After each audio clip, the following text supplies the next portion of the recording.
price of a car before you can get married.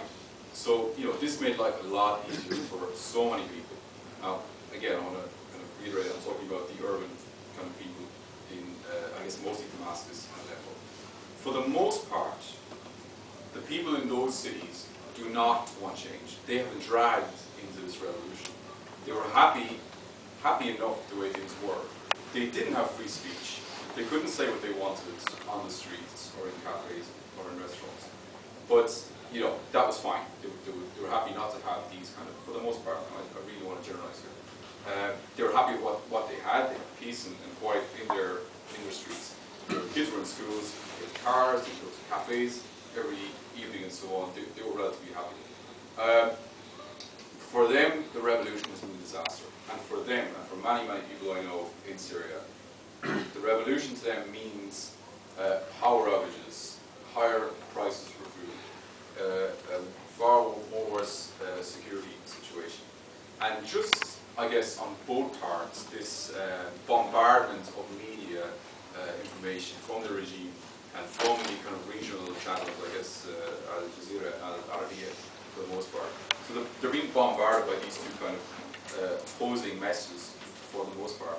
And they're just absolutely sick to death of what's happening. Early on, I guess, in the protest, there was a lot of excitement, I think. It's February of last year. There was expected to be this day of rage. There was expected to be a protest in the main square in Damascus and in front of the parliament. That day, I spent some time in both areas. It never happened.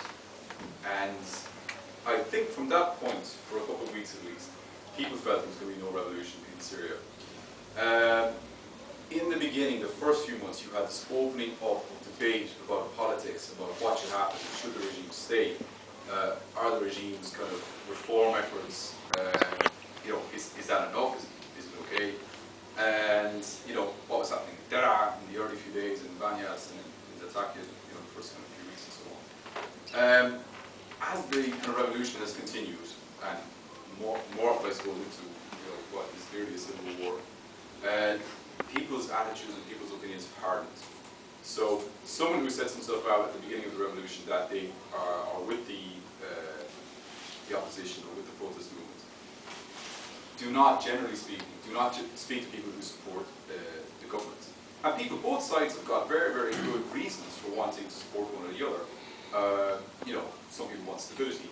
Some people are afraid, many people I guess are afraid of a kind of foreign, Western military intervention in the country. And this is something that bears on most people's mind. As I say, the middle class, when we're talking about the middle class, they're important because they've got money. They will be the engine of Syria whenever that happens. They're the educated classes. And essentially, all the talk in the first kind of few months was that, okay, it's going to lead to an economic collapse, there's sanctions, the government's going to run out of money and so on. All the talk was kind of about the business leaders and so on. We were kind of saying and wondering and thinking that when they switch to the opposition, it's going to be one of these kind of turning points. We've got so many turning points. The business people have not moved and will not move. They will sit and wait for a solution to work its way out.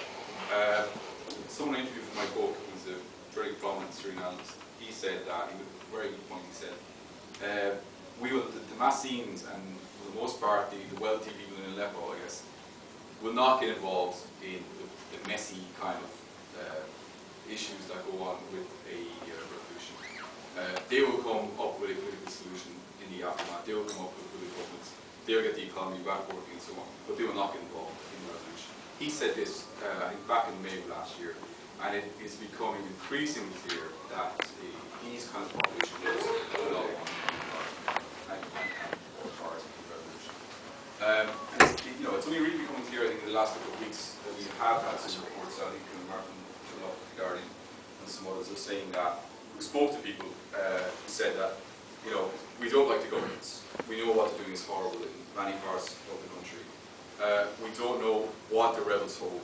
What we do know is that when the rebels come to our area, our houses get shelled. And, any of our friends and family die.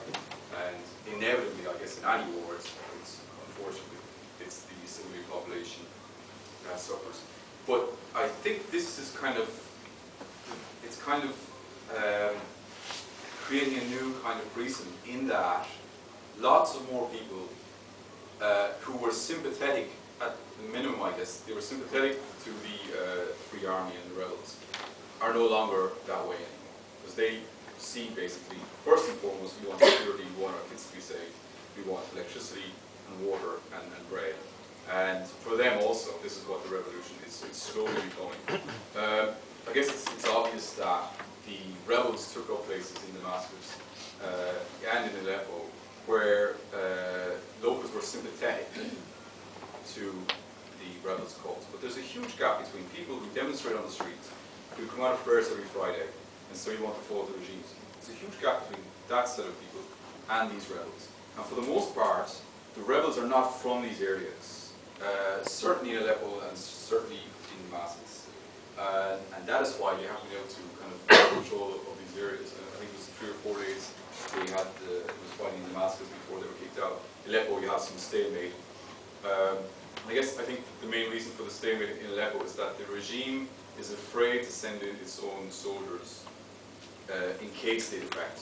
So what they're doing is standing back in their military barracks and in their kind of, security installations, and they're shelling these areas. And of course, everybody suffers. A lot of people, I suppose, have been asking me in interviews and so on what it was like to live in the country.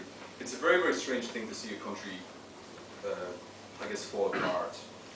Syria is a country with a very much kind of state-dominated, it's a very much state-dominated society. I mean, you need to get any kind of permission for anything. You buy a new car, you need to go to 10 different ministries to get stamps, all this kind of stuff, signatures, get money here and there. That's not happening anymore. And people have this huge space to do what they want. And they're not quite sure what to do with this kind of newfound freedom. I don't want to sound condescending. A bit like how it seems to me. And, I lived in Damascus. I lived in a town outside Damascus for my entire duration of the revolt, for almost a year. And, on the streets you would see people wouldn't stop at traffic lights anymore. People had kind of scrubbed off their car registration numbers so that they could drive through. I wouldn't be caught by cameras and so on. People were getting pulled over by police, the traffic police, but they would stay going. And this, for me, at its very kind of core, these are not kind of rebels. These are not, for the most part, I guess, opposition members. Just general people in between. This is how they're reacting to this kind of new, freedom or partial freedom. And it was very troubling to see this. This is how people react. It's not looking very good for the country in the future. As a foreigner, I had been there for a couple of years, obviously, before the revolution started. And when I got there, I didn't speak any Arabic, so I learned everything on the street, in taxis, and in these public buses called micros, which gave me a very good kind of insight, I guess, into how people kind of thought and so on. It was